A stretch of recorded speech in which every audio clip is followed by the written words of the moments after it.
qui manque à notre époque, c'est l'objectivation du temps. L'astrologie a vocation à objectiver le temps.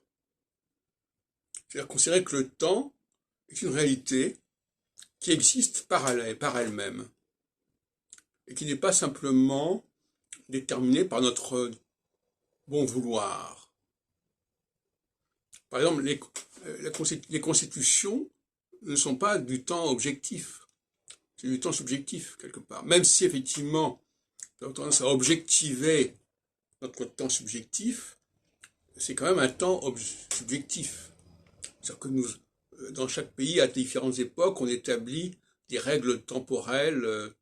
Voilà, à tel moment, il y aura une élection, et tel mandat durera tant de temps, etc. Sur le modèle de la Constitution de 1787, qui fixait à ce moment-là déjà le mandat du président des États-Unis, des colonies, 13 colonies, à 4 ans. Ça n'a pas changé. Donc, l'astrologie a vocation à nous dire quel est le temps. Comme qu'actuellement on dirait, par exemple, quelle est l'heure, quelle heure est-il. Ça, c'est quelque chose qui ne dépend pas de nous, d'une certaine manière. Mais en même temps, c'est nous qui fixons les heures. Et par exemple, la pleine lune, bon, la pleine lune, c'est pas nous qui fixons la pleine lune.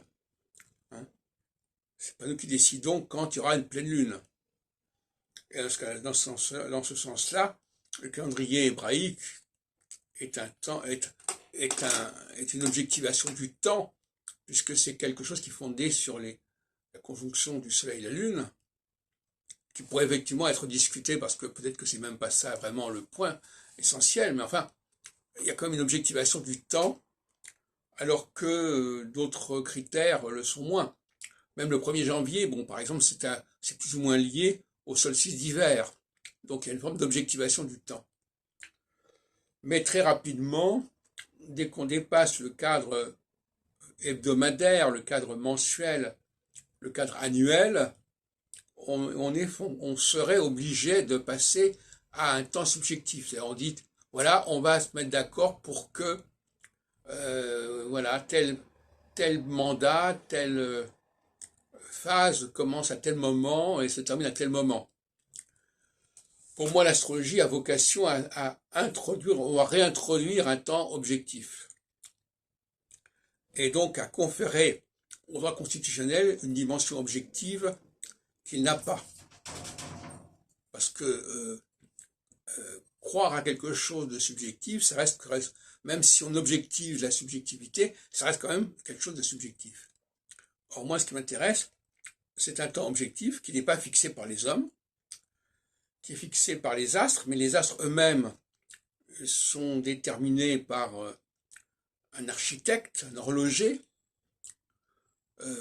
qu'on peut appeler Dieu, effectivement, et qui impose ses lois aux hommes, mais les hommes eux-mêmes réagissent et refusent ce temps objectif et mettent en contrepoids un temps subjectif.